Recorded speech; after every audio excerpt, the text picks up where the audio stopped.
the United States is a land that has been under the spatial shield of the omnipotent one. Amerika Serikat adalah negeri yang berada di bawah perisai khusus yang maha kuasa. Simbol dari tiap bangsa, dan pada umumnya itu adalah gambar apa? Gambar binatang. Seekor binatang yang keluar dari dalam apa? Bumi. Negara apa di dunia ini yang keluar di akhir tahun 1700-an? Bapa yang menukasi dalam takhta kerajaan surga, Engkau saja Tuhan. Dan kiranya kemuliaan-Mu sajalah yang akan jadi. Inilah doa dan permohonan yang hamba bawa Tuhan. Hanyalah di dalam nama Yesus Kristus, Tuhan dan Juru Selamat kami. Amin. Selamat sahabat saudara-saudara sekalian yang sudah bergabung dengan kami di Jemaat Fisdak untuk acara ibadah online kita. Kita memasuki seri yang kedua, ya. Kita memasuki seri yang kedua, pembahasan kita tentang nubuatan akhir zaman. Kita sudah melihat bahwa kitab Wahyu sudah memberikan satu seperti GPS, ya, yang menjadi satu map untuk dapat kita lalui. Bagaimana caranya kita dapat tiba di dalam kerajaan Tuhan. Kitab Wahyu telah ditulis agar umat-umat Tuhan dapat dipersiapkan untuk hari-hari akhir atau zaman akhir. Kitab Wahyu sudah dinyatakan di mana Yesus menyatakan dirinya agar supaya kekuatan kita itu hanya berpusat kepada Dia. Kenapa? Karena kita berada dalam satu peperangan yang besar. Pelajaran kita waktu Sabat lalu kita sudah mulai bagaimana peperangan itu bahkan sudah dimulai di dalam kerajaan surga sekalipun. Pada saat iblis atau dragon atau setan atau Lucifer itu telah menipu sepertiga anggota keluarga Allah dan kemudian jatuh ke dalam dunia ini. Dan pada saat ini saudara-saudara sekalian kita akan masuk kepada bahagian yang kedua. Seperti yang sudah dipromosikan. Kalau misalnya Alkitab berbicara tentang kerajaan demi kerajaan yang berkuasa dalam dunia ini. Adakah Alkitab berbicara tentang Amerika? Saya tetap percaya Amerika ini adalah negara adik kuasa. Mungkin banyak orang di Amerika ini katakan, wah Amerika sudah tidak besar lagi. It's not great anymore. Tapi saya percaya, kenapa? Karena kalau kita nggak usah bicara tentang apa ya. Kalau secara statistik saja ya, keadaan ekonomi Amerika itu begitu besar. Begitu hebat, begitu besar ya. Coba kita lihat. Pada tahun 2014 saja ya, perhitungan dari tahun 2014, itu negara kecil, negara Amerika ini, negara-negara bagian di negara Amerika ini keuangannya itu bagaikan negara-negara lain di dunia. Ya. GDP ya, GDP daripada Amerika Serikat ini. Oke. Kita bisa lihat, oke, terima kasih. Misalnya saja negara bagian Texas itu GDP-nya itu adalah seperti Saudi Arabia. Bagaimana dengan Singapura? Ya, Singapura itu bagaikan hanya negara bagian Michigan saja. Sedangkan Inggris itu keuangan Inggris itu hanya seperti satu state, satu provinsi atau satu negara bagian di Amerika itu di California. Ya, jadi dengan kata lain besar sekali ekonomi Amerika ini. Orang-orang terkaya di dunia itu berlipat-lipat banyaknya itu ada di mana? Di Amerika. Milioner yang terbanyak di dunia itu ada di mana? Di Amerika Serikat. Yang kedua itu jauh sekali negara Cina, ya, yang memiliki milioner-milioner. Dan bukan itu saja. Apalagi kita bisa lihat, kalau orang di dunia ini ditanya, mau kemana untuk menjadi warga negara? Untuk menjadi warga negara, kalau untuk berimigrasi mereka, ya, mengadakan imigrasi, di mana mereka akan pilih? 23% orang di dunia akan memilih untuk berada di Amerika Serikat. Yang berikutnya kedua adalah United Kingdom, tapi United Kingdom itu hanya 7% orang yang mau ke sana. Kenapa? Kenapa Amerika ini boleh dapat dikatakan masih negara yang terbesar, terhebat di dunia? Mungkin ada orang punya jawaban yang berbeda-beda. Tetapi coba kita lihat. Salah satu statement yang sering kita dengar dari Amerika Serikat ini adalah land of the free, home of the brave. Berdasarkan apa nih? Lagu apa ya? The Star Spangled Banner, lagu kebangsaan Amerika Serikat ini ya.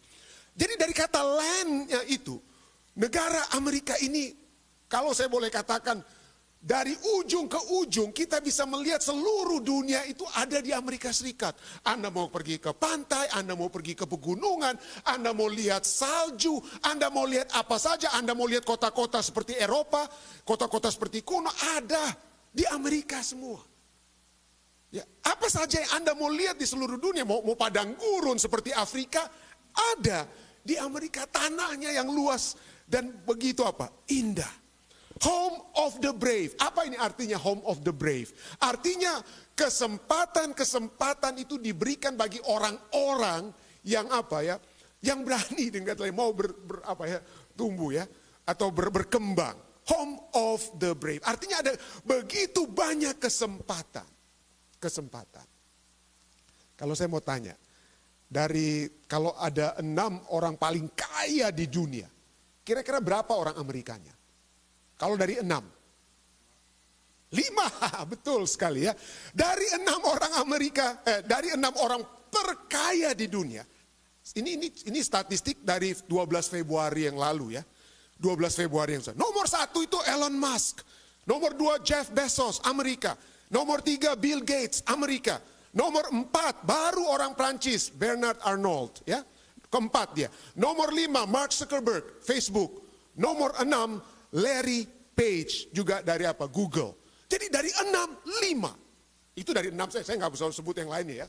Tapi coba kita lihat orang, kesempatan, opportunity, cukup menarik untuk kita lihat tentang yang nomor 1 yang paling kaya, berapa hari lalu, Elon Musk. Berapa kekayaannya? 195 billion US dollar. Saya nggak tahu mau hitung lagi dengan rupiah itu sudah nggak tahu gimana itu ya mau hitungnya ya. 195 billion. Elon Musk masih muda, dia 4 tahun lebih muda dari saya. 4 tahun lebih muda dari saya. Walaupun kami sama-sama datang ke Amerika tahun 1990. Tahun 1990 saya pertama kali datang di Amerika. Elon Musk juga dari mana dia? Dari South Africa. Mamanya itu orang apa? Mamanya itu orang Kanada, ayahnya itu adalah orang apa? South Africa. Dia datang, dia ambil visa Kanada, kenapa? Mamanya orang Kanada supaya dia gampang masuk Amerika. Tapi sebelum dia masuk Amerika, apa yang dia lakukan? Orang yang sekarang ini, yang lebih muda dari saya, yang sama-sama datang pertama kali ke Amerika tahun 1990, apa yang dia lakukan pertama kali? Pada saat dia tiba di North America, mulai dia dari Kanada. Dia di Kanada, dia menjadi apa? Petani, bekerja di apa? Di ladang. Dan bekerja sebagai apa ini? Di lumber mill, tempat apa? Penggergajian. Jadi sebelum dia hal-hal lain yang dia buat sampai menjadi orang terkaya di dunia, dia menjadi apa nih? Dia menjadi petani untuk sementara ya di mana? Di Kanada. Ya, menurut Wikipedia Elon Musk educationnya, lalu kemudian dia masuk di mana? Di Pennsylvania, University of Pennsylvania dan lain sebagainya. Kenapa opportunity ini ada?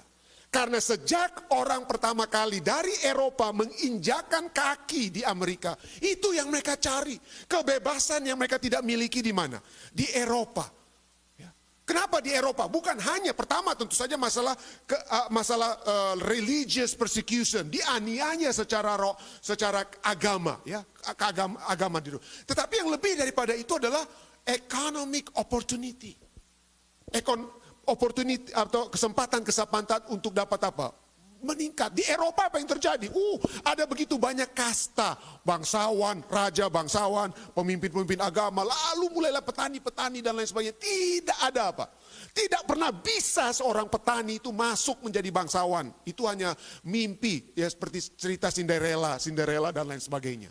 Sukar untuk masuk ke strata di atas. Tetapi Anda tahu, konstitusi Amerika Serikat pada saat merdeka, Thomas Jefferson menulis ini dalam konstitusi, dalam Declaration of Independence, dikatakan, we hold this truth to be self-evident, that all men are equal.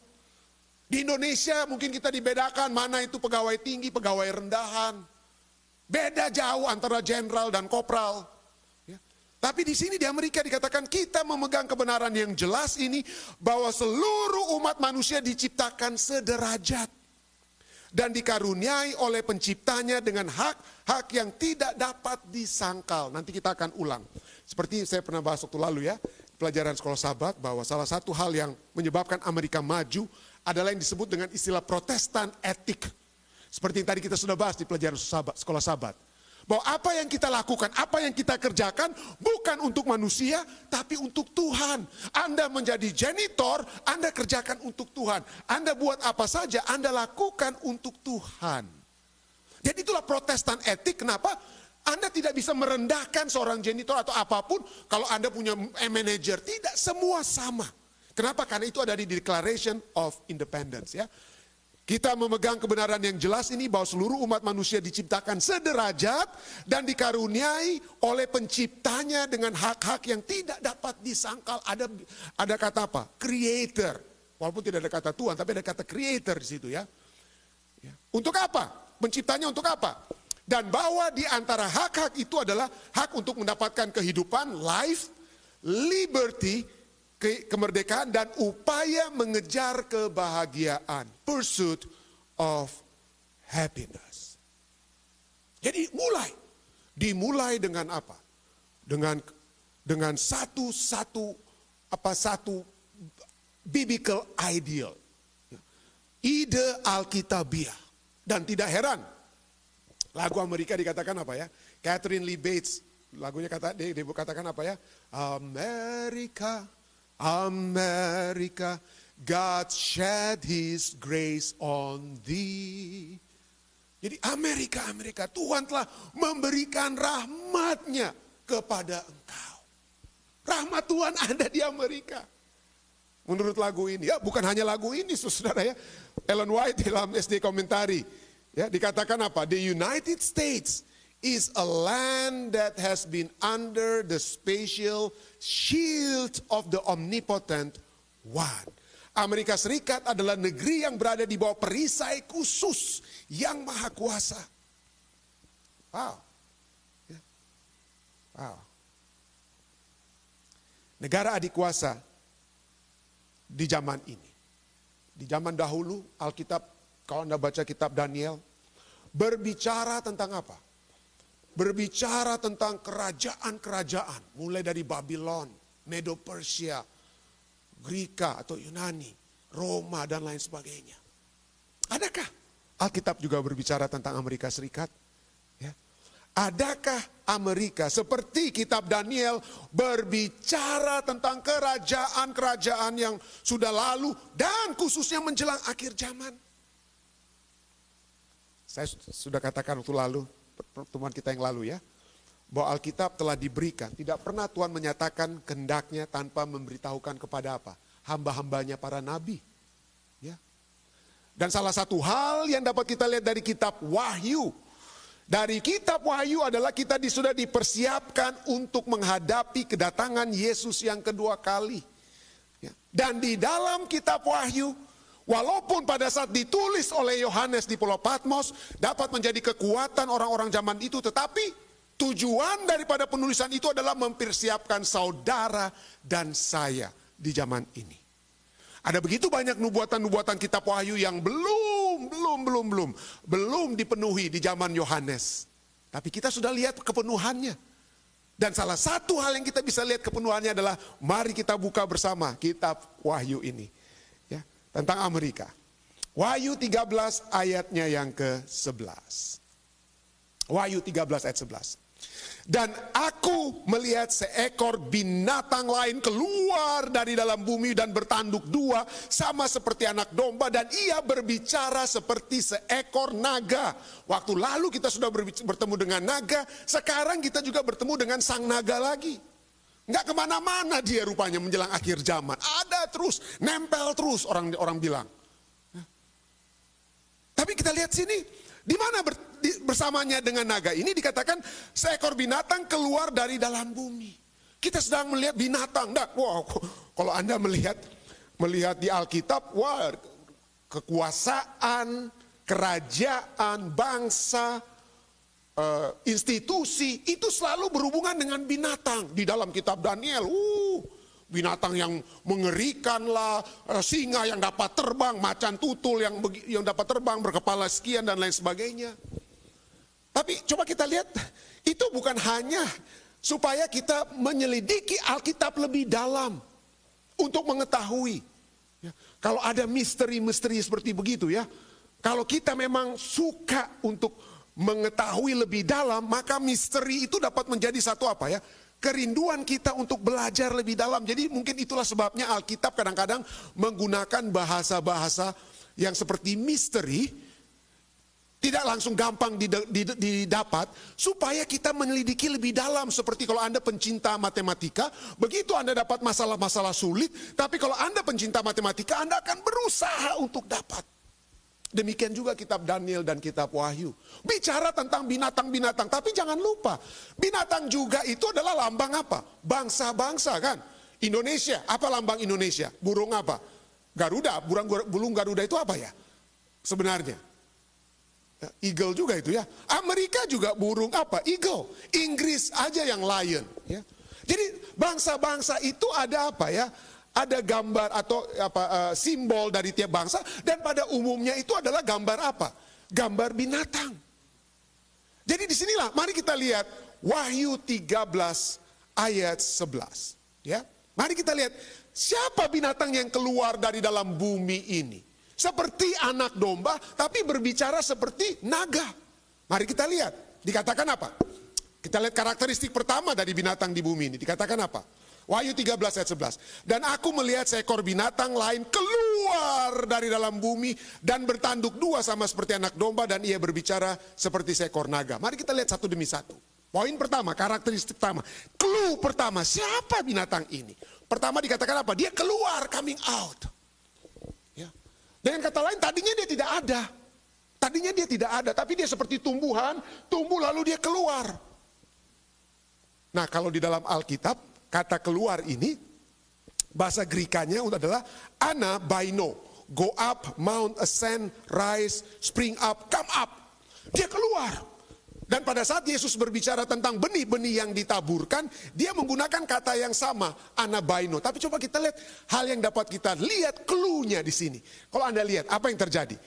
Matius 13 ayat 7, Yesus berkata apa? Tentang biji yang ada seorang petani yang dia sebarkan bibit, ada yang jatuh di tanah, ada yang jatuh di pinggir jalan, ada yang jatuh di batu-batuan, ya. Lalu coba kita lihat, sebagian benih tersebut menurut perumpamaan Yesus, sebagian lagi jatuh di tengah semak duri. Sebagian lagi jatuh di semak duri, lalu apa? Yang besar itu bukan benih tersebut, tapi apa? Semak durinya itu yang semakin besar. Ada semak duri lainnya yang apa? Yang anabaino, yang keluar. Keluar, dan apa yang terjadi dengan semak duri yang dari dalam ini? Semak duri itu keluar dan makin apa? Makin besarlah semak itu dan menghimpit apa? Menghimpit benih lainnya itu, benih yang sesungguhnya, sampai benih itu mati. Jadi kata anabaino ini adalah keluar dan menjadi kuat. Dia keluar dan menjadi kuat. Dia bukan hanya keluar lalu aduh panas matahari lalu melempem lemah mati. Tidak. Ya, binatang ini keluar anabaino, pada saat dia keluar dia menjadi apa? Dia menjadi kuat. Pertanyaan kedua, dari mana dia keluar? Ya, dari mana dia keluar? Dikatakan di sini, dia keluar dari dalam apa? Dia keluar dari dalam bumi, dan aku melihat seekor binatang lain, anabaino, keluar menjadi besar dari dalam bumi, dari dalam bumi. Apa arti bumi? Apa arti bumi? Bagaimana kita mau mencoba untuk melihat kata bumi ini? Mau bandingkan dengan apa? Alkitab itu, kalau kita mempelajari Alkitab, arti satu kata itu harus kita hubungkan dengan kata lain.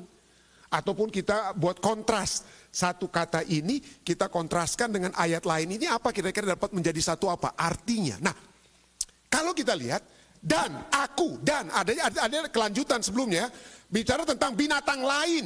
Jadi ada satu binatang sebelumnya. Kalau ada ini katakan binatang lain ini. Ya. Ada binatang sebelumnya. Jadi pertanyaannya adalah apa itu binatang lain? Bahasa Inggrisnya the NIV, the second beast. Dan aku melihat binatang kedua keluar dari dalam bumi. Jadi apa itu binatang yang pertama? Apa itu binatang yang pertama? What is the first beast? Selain binatang yang keluar dari dalam bumi. Nah, kalau kita lihat, itu tadi kita baca Wahyu 13 ayat 11 ya. Mari kita baca sebelumnya, binatang sebelum Wahyu 13 ayat 11, yaitu Wahyu 13 ayat 1. Wahyu 13 ayat 1 katakan, lalu aku melihat seekor binatang keluar dari dalam laut. Bertanduk 10, binatang yang dari bumi bertanduk berapa? 2. Bedanya apa lagi? Dia berkepala 7, binatang yang keluar dari dalam laut berkepala 7. Di atas tanduk-tanduknya terdapat 10 mahkota. Nah, tanduk daripada binatang yang keluar dari dalam bumi ini tidak ada mahkotanya. Dan pada kepalanya, kepala binatang yang keluar dari dalam laut itu tertulis nama-nama hujat. Sahabat depan, kita akan cari tahu siapa ini binatang yang keluar dari laut ya. Siapa ini binatang yang keluar dari dalam laut. Tapi fokus kita sahabat ini, binatang yang keluar dari dalam bumi dulu.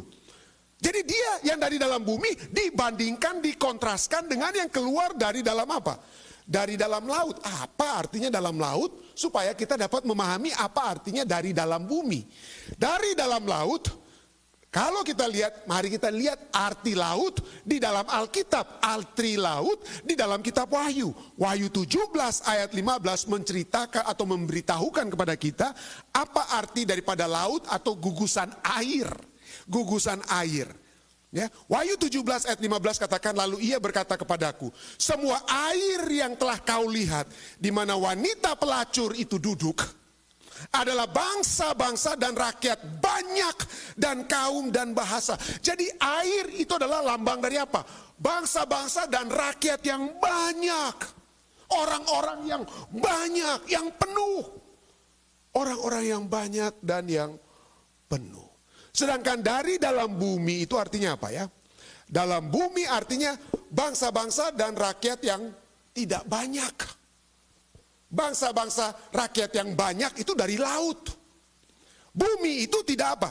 Tidak banyak. Kenapa? Karena kata lain daripada bumi di Alkitab itu adalah wilderness. Dalam kitab Wahyu dikatakan bahwa pada saat naga itu akan menyerang wanita yang suci. Nanti kita akan pelajari semua ini. Wanita yang suci, keturunannya itu lari di mana? Di bumi dikatakan, lari di wilderness, di padang gurun, bumi. Kenapa?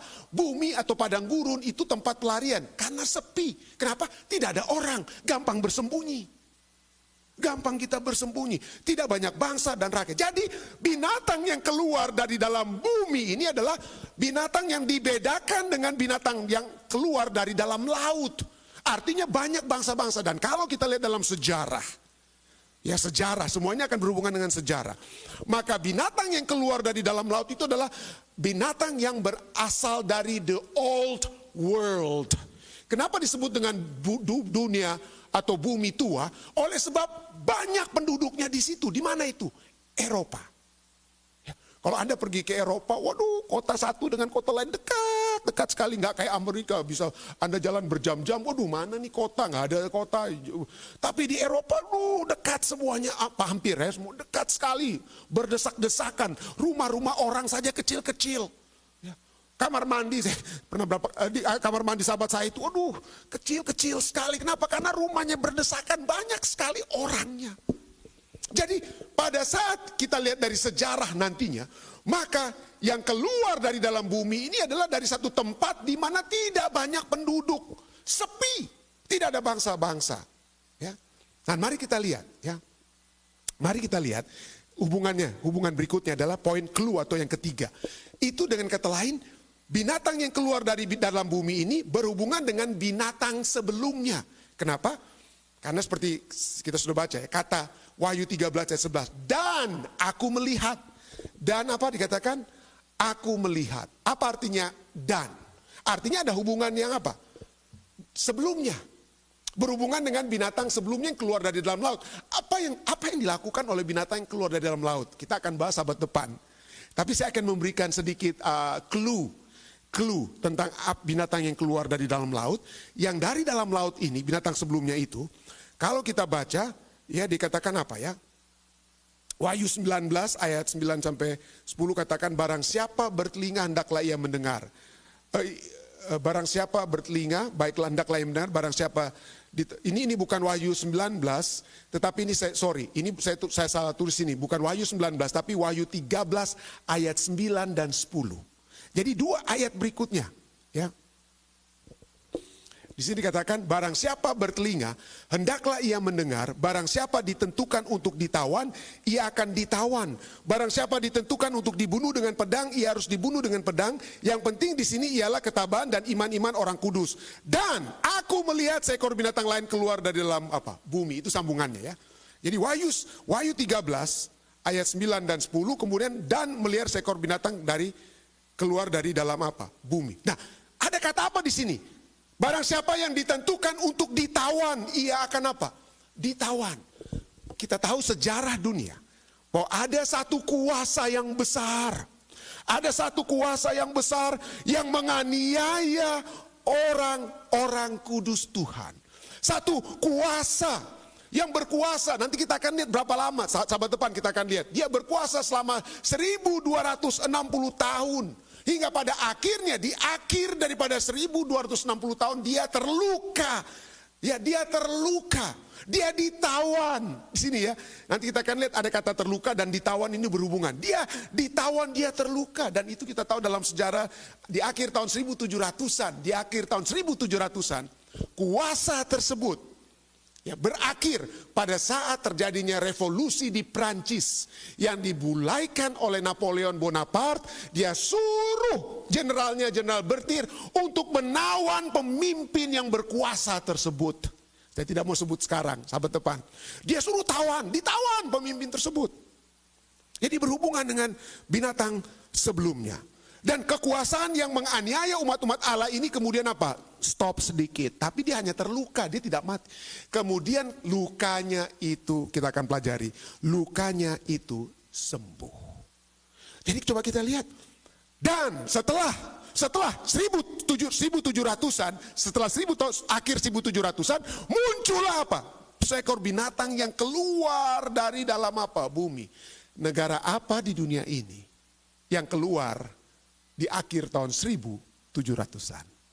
Kapan Amerika Serikat ini mendeklarasikan kemerdekaannya? 1776.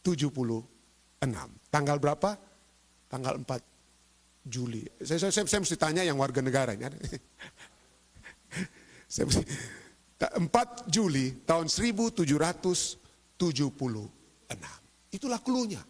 Itulah binatang yang keluar dari dalam bumi setelah ada penawanan dari binatang sebelumnya. Berikutnya, pada mulanya, kita lihat apa yang terjadi. Dia seperti anak domba. Wahyu 13 ayat 11 katakan apa? Dan aku melihat seekor binatang lain keluar dari dalam bumi dan ia bertanduk 2 sama seperti anak domba. Ini cluenya juga, tanduknya tidak ada mahkota. Binatang yang keluar dari laut ada mahkotanya, tapi binatang ini dia punya tanduk, dia punya kekuasaan, tapi dia tidak punya mahkota. Apa arti mahkota? Siapa yang pakai mahkota? Orang-orang yang pakai mahkota, raja-raja. Artinya prinsip pemerintahan dari binatang yang keluar dari dalam bumi ini bukan prinsip seperti kerajaan-kerajaan di Eropa. Dia tidak ada raja di sini. Tidak ada raja yang memerintah. Republik. Yang ada hanyalah Republik, dengan kata lain, republik ya. Tapi di sini dikatakan dia sama seperti anak domba. Wow. Kalau berbicara tentang anak domba, asosiasi apa ini anak domba ini? Kalau kita baca Alkitab, pada saat Alkitab berbicara tentang anak domba, itu merujuk kepada siapa? Ya, Yohanes 1 ayat 29, Yohanes sedang berada di sungai Yordan membaptiskan orang, lalu kemudian dia lihat Yesus dan apa dia katakan? Pada keesokan harinya, Yohanes 1 ayat 29, Yohanes melihat Yesus datang kepadanya dan ia berkata, lihatlah anak domba Allah yang menghapus yang menghapus dosa dunia.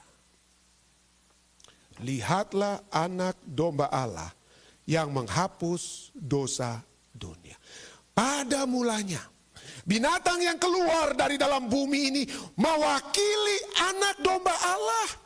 Siapa yang keluar? Siapa itu yang keluar dari Eropa untuk lari? Karena pada saat mereka dianiaya, secara agama mereka dianiaya, lari dari Eropa, kaum apa namanya? Puritan. Siapa mereka? Kaum Protestan. Dianiaya mereka di old world. Dari apa? Di Eropa mereka lari sampai mereka apa? Dengan kapal Mayflower tiba di Amerika Serikat. Mereka adalah orang-orang Protestan yang pertama-tama ingin berbakti secara bebas. Tidak heran. The first Bill of Rights. Ya, itu adalah amendment dari konstitusi Amerika. Katakan kita bebas untuk beragama atau tidak beragama. Kenapa? Karena pada saat mereka di Eropa, mereka tidak bebas untuk beragama. Atau mereka tidak bebas kalau mereka tidak mau beragama. Tetapi di Amerika Serikat, the first Bill of Rights, ya, amendment pada konstitusi, kalau saya tidak salah istilahnya, ya, adalah religious liberty. Kita dapat beragama apa saja atau tidak beragama sekalipun. Kebebasan beragama. Kenapa? Karena itulah intisari Protestan itu. Ya, intisari Protestan dan Protestantisme itulah seperti yang saya katakan tadi telah menyebabkan negara Amerika Serikat ini maju. Kenapa? Ingat pelajaran sekolah Sabat. Waktu lalu saya bicara tentang Protestan ethics. Kenapa Amerika itu menjadi negara yang hebat besar? Ya, adik kuasa, karena adanya yang dikenal dengan istilah Protestan ethics. Saya nggak perlu lagi cantumkan di sini semua research tentang Protestan ethics yang diasosiasikan dengan Amerika Serikat. Tapi itulah etika bekerja. Ya, kita tidak bisa menyepelekan orang yang berada di bawah kita. Tidak, semua sederajat. Konstitusi Amerika mengajar hal pertama daripada konstitusi Amerika itu adalah liberty itu, kesederajatan di dalam Declaration of Independence. Jadi Protestan ethics, tidak heran, the great controversy. Ellen White katakan, halaman 441, republikanisme, republik, gantinya kerajaan, gantinya ada raja. Dan Protestantisme menjadi prinsip fundamental bangsa itu. Prinsip-prinsip ini adalah rahasia kekuatan dan kemakmuran Amerika. Seperti saya katakan tadi, Protestan ethics. Protestan ethics. God bless America, land that I love. Stand beside her and guide her through the night with the light from above. Terang dari atas. Ya, walaupun tidak ada kata Tuhan di konstitusi. Tetapi segala sesuatu yang mengatur di Amerika Serikat ini adalah pada mulanya adalah Alkitab. Sekolah-sekolah yang hebat di Amerika ini, entah Anda mau sebut Harvard University, Princeton University, mulai-mulanya itu apa? Untuk menyebarkan terang Alkitab kepada apa? Orang-orang. Dimulai dengan seminari. Princeton seminari itulah menjadi Princeton University. Harvard seminari itu mulai-mulanya apa? Semuanya itu dimulaikan dengan apa? Bagaimana terang dari atas itu dapat disebarkan. Ya. Karena anak domba itulah yang pada mulanya, anak domba itulah yang ada. Pada mulanya menjadi dasar daripada kepercayaan-kepercayaan yang ada di Amerika Serikat. Pada mulanya. Apa yang terjadi kemudian? Ya. Aku melihat seekor binatang lain keluar dari dalam bumi dan bertanduk dua sama seperti anak domba. Dan pada saat dia seperti anak domba dan ia berbicara seperti seekor naga, itu jaraknya sudah 200-an tahun lebih, saudara-saudara. Pada mulanya dia seperti anak domba. Dan kemudian, dengan kata lain, dan kemudian ia berbicara seperti seekor naga. Ya. Saya tidak tahu, ya, apa betul-betul bisa Amerika ini diasosiasikan dengan naga. Ya. Kalau Anda pergi ke Eropa, atau Anda bertemu dengan turis-turis Eropa di Indonesia atau di mana saja, maka mereka akan katakan mereka paling tidak suka dengan apa? Turis-turis Amerika. Kenapa? Saya tidak perlu tulis di sini, tapi coba Anda Google saya. Kenapa orang-orang di Eropa paling tidak suka dengan turis Amerika? Karena dianggap apa? Sombong. Dianggap sangat sombong. Ya. Sahabat, lalu kita berbicara tentang naga yang besar. Ya.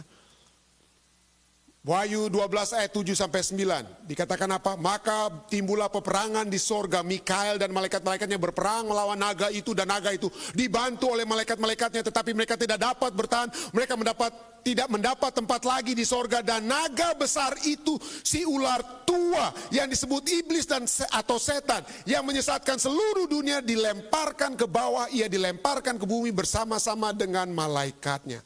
Drakon, ular tua, Diabolos, slanderer, pemfitnah, false accuser, setan, the adversary, musuh. Ya. Kalau Anda bertanya-tanya dengan orang di Iran tentang Amerika, the great Satan itu apa? Apa yang mereka bilang tentang the great Satan? Apa itu? Jerman atau Inggris? Bukan. The great Satan itu adalah Amerika bagi orang di Iran. Ya. Kenapa? Kenapa dari anak domba tiba-tiba dia bisa sekarang setelah 200 berapa tahun? 1776 sampai 2021. Coba Anda hitung ya. Lebih dari 200 tahun ya. Lebih. Kenapa? Apa yang terjadi? Apa yang telah berubah di Amerika Serikat ini? Apa yang telah berubah? Untuk melihat perubahan tersebut, mari kita hubungkan dengan apa yang Yesus katakan menjelang kedatangan Yesus yang kedua kali. Pada satu saat datanglah murid-murid Yesus kepada Yesus dan bertanya kepada Yesus dalam Matius 24 ayat 3. Mereka bertanya, Tuhan, bila manakah itu akan terjadi dan apakah tanda kedatanganmu dan tanda kesudahan dunia? Tanda kedatanganmu dan tanda apa? Kesudahan apa? Tanda kesudahan dunia. Lalu kemudian Yesus mulai bilang apa? Ayat berikutnya, Matius 24 ayat 6 dan 7. Kamu akan mendengar deru perang atau kabar-kabar tentang perang. Namun berawas-awaslah, jangan kamu gelisah sebab semuanya itu harus terjadi. Tetapi itu belum kesudahannya. Belum. Panjang perangnya dengan ketelan ayat 7. Sebab bangsa akan bangkit melawan bangsa dan kerajaan melawan kerajaan. Akan ada kelaparan dan gempa bumi di berbagai tempat. Bahasa Inggrisnya, ya, nggak tahu kenapa di bahasa Indonesia hilang kata pestilence. Apa ini pestilence ya? Penyakit seperti COVID-19 ya. Akan ada itu. Kelaparan, penyakit-penyakit, pestilence, dan apa? Earthquake in various places. Lalu kemudian apa yang terjadi? Setelah adanya peperangan, kelaparan, gempa bumi, pestilence, bencana-bencana. Apa yang terjadi kemudian? Ayatnya yang ke-10 dan 11. Dan banyak orang akan murtad, dan mereka akan saling menyerahkan dan saling membenci. Wow. Saling menyerahkan, bahasa Inggrisnya apa ya? Betray one another. Ya. Betray one another. Tadinya kita kira berteman. Oh, rupanya bukan berteman. Tadinya saya pikir saya dan Anda saling mencintai. Oh, ternyata kita sekarang saling membenci. Mudah-mudahan tidak ada kebencian antara umat-umat Tuhan di Amerika ya.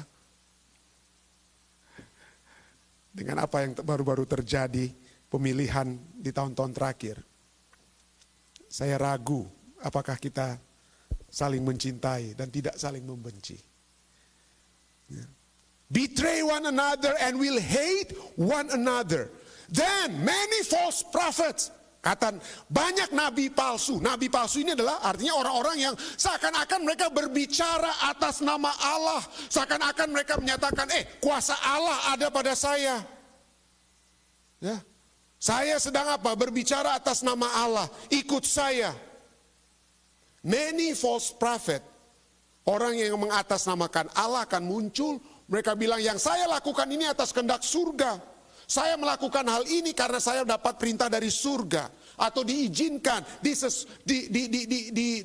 approve oleh surga. Dan mereka menyesatkan banyak orang karena menggunakan nama Tuhan atau karena mau pakai pegang-pegang Alkitab. Tapi itu yang terjadi. Ya. Then many false prophet will rise up and deceive many. Dan karena makin bertambahnya kedurhakaan, maka kasih kebanyakan orang akan menjadi dingin. Kasih kebanyakan orang akan menjadi dingin. Apa artinya kasih menjadi dingin? Orang akan jarang berbicara I love you, Bu, itu kurang lebih. Apa manifestasi daripada kasih yang menjadi dingin? Apa artinya kasih yang menjadi dingin? Saudara daripada Yesus yang bernama Yakobus menulis, apa itu manifestasi, apa itu penjabaran dari kasih yang menjadi dingin. Ditulislah dalam Yakobus 5 ayat 3 sampai 9. Emas dan perakmu sudah berkarat, ayat 3. Dan karatnya akan menjadi kesaksian terhadap kamu dan akan memakan dagingmu seperti api. Kamu telah mengumpulkan harta pada hari-hari yang sedang berakhir. Ini berbicara tentang apa? At the end of time. Ini bukan sedang berbicara di zaman Yakobus, di zaman nabi-nabi. Bukan. Ini sedang berbicara di zaman saudara dan saya saat ini. Kamu, ada orang yang mengumpulkan harta. Ya. Pada hari-hari yang sedang berakhir. Kumpul harta.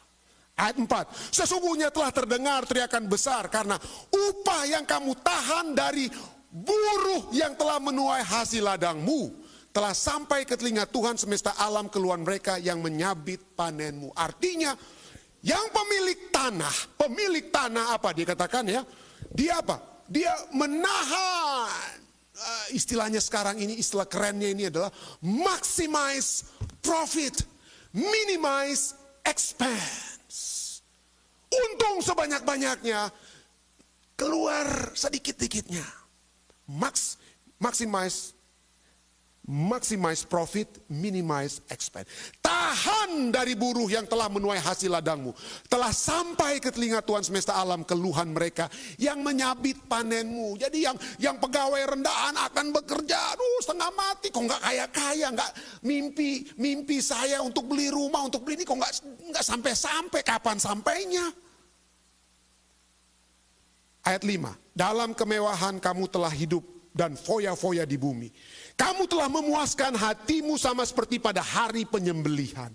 Kamu telah menghukum, bahkan membunuh orang yang benar dan ia tidak dapat melawan kamu. Ada social injustice di dalamnya. Orang yang tidak bersalah gampang dibunuh dan tidak ada yang bisa berbicara.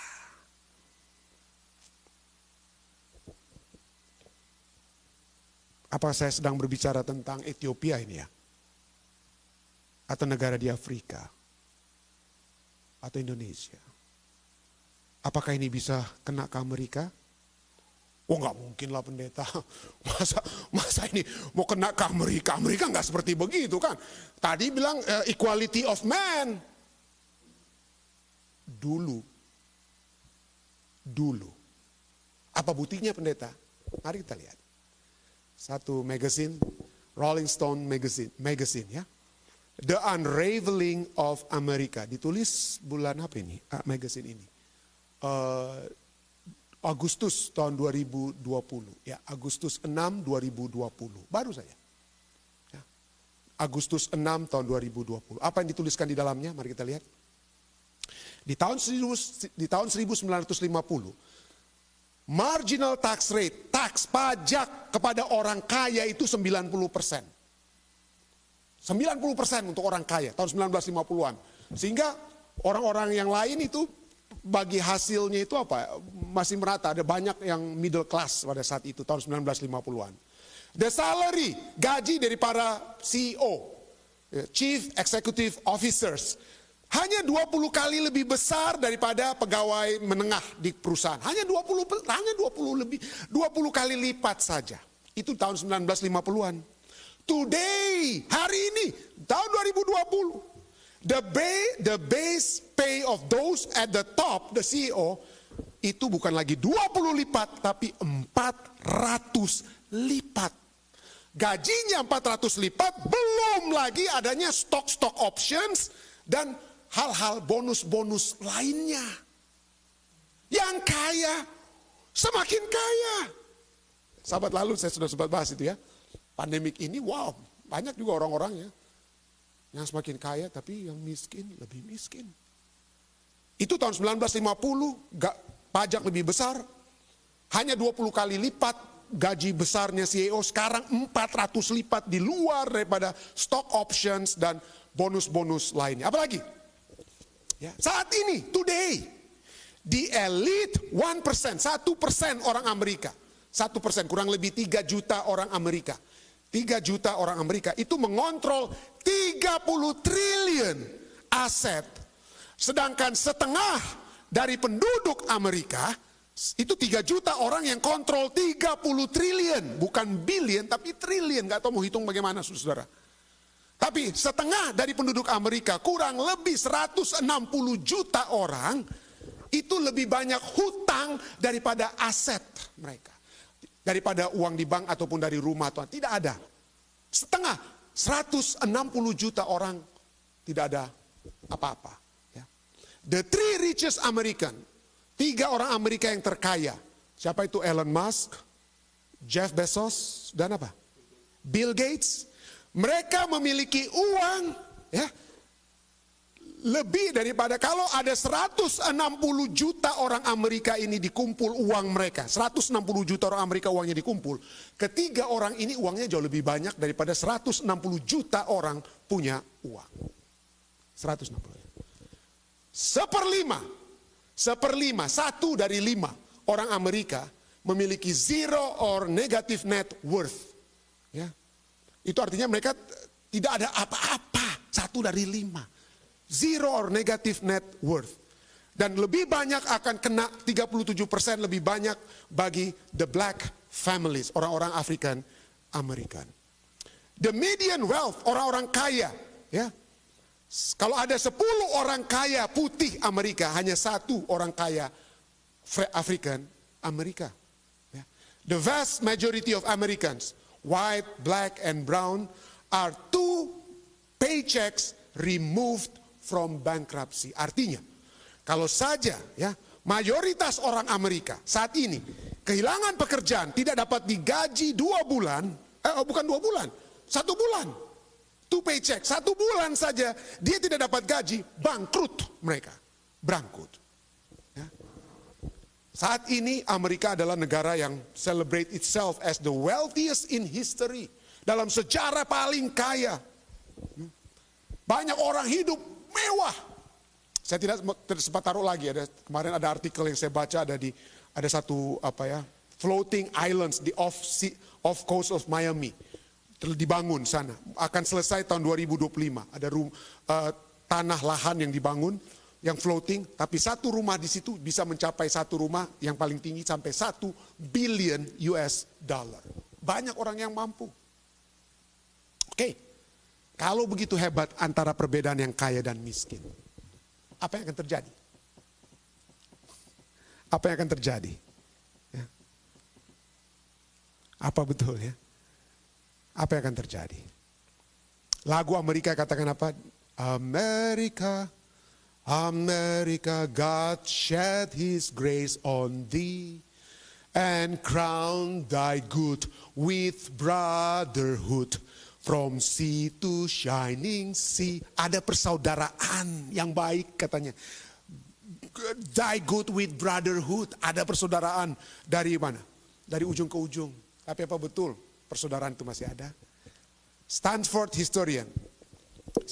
historian menyatakan ada korelasi antara violence dan inequality yang terjadi dalam sejarah umat manusia.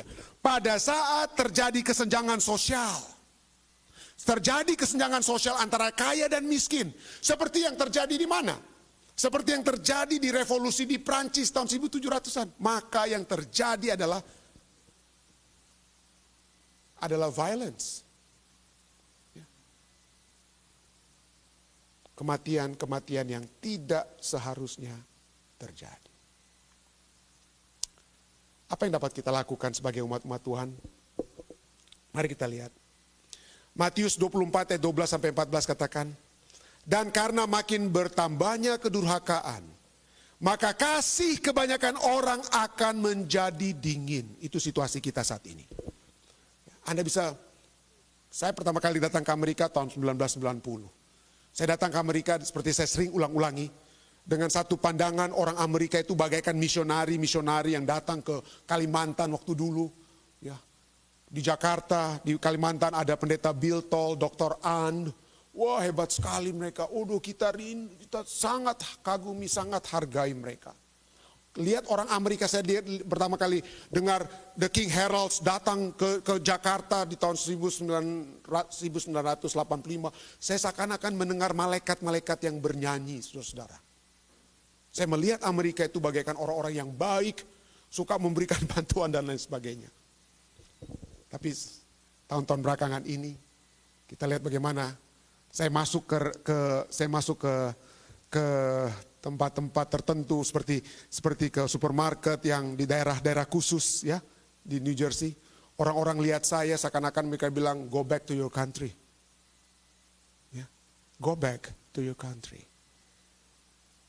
Kasih kebanyakan orang dikatakan ayat ini menjadi dingin. Ayat 13. Tetapi orang yang bertahan sampai pada kesudahannya akan selamat. Ya. Orang yang bertahan akan kesudahannya akan apa?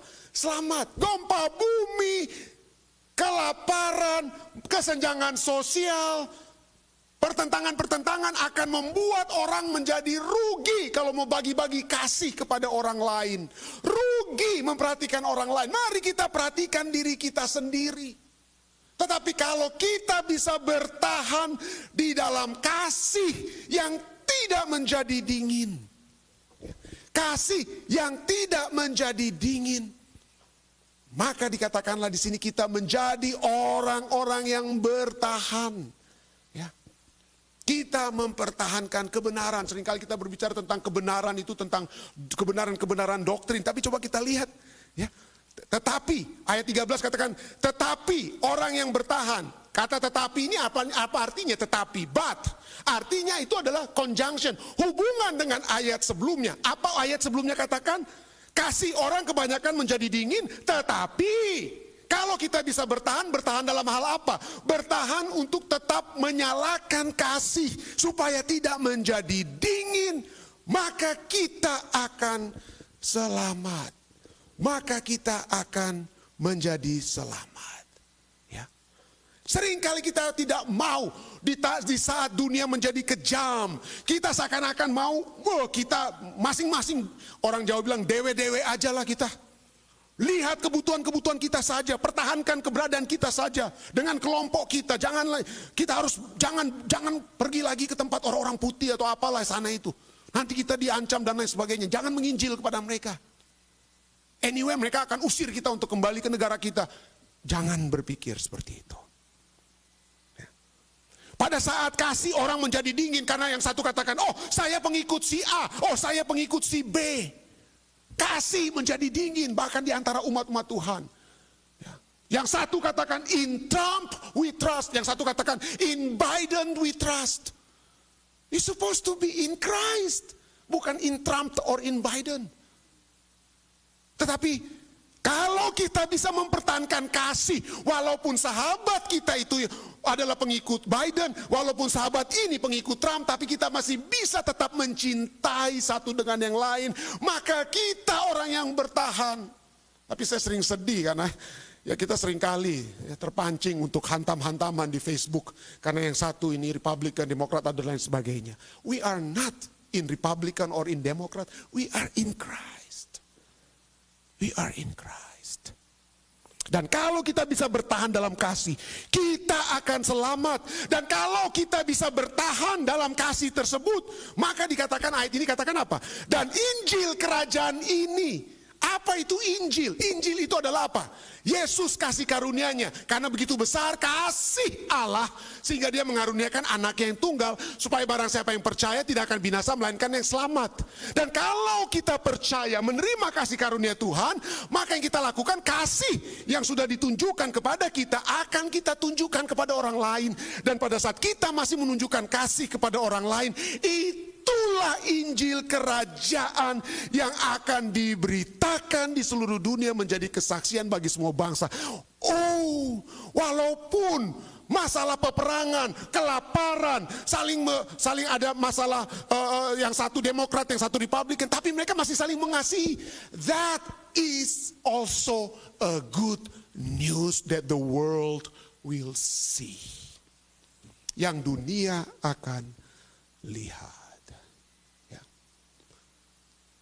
Saya berdoa bahwa kita semua akan tetap memiliki kasih yang tidak menjadi dingin. Bertahan sampai kesudahannya.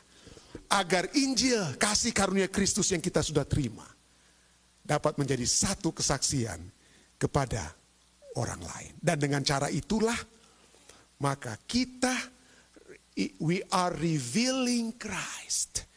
Kita menyatakan Kristus. Dan orang-orang akan melihat bahwa yang fokus mereka di akhir zaman bukanlah melihat krisis ini atau krisis itu yang akan menghantam dunia. Tapi yang mereka lihat adalah pengikut-pengikut Kristus yang terus-menerus memancarkan kasih Kristus. Saya bawa ini dalam nama Yesus. Amin. Puji Tuhan dan terima kasih banyak atas kebersamaan Anda bersama-sama dengan kami di acara-acara ibadah Jemaat Fisdak. Jika Anda diberkati, silakan di-like, di-share, dan di-subscribe di Fisdak YouTube dan Facebook.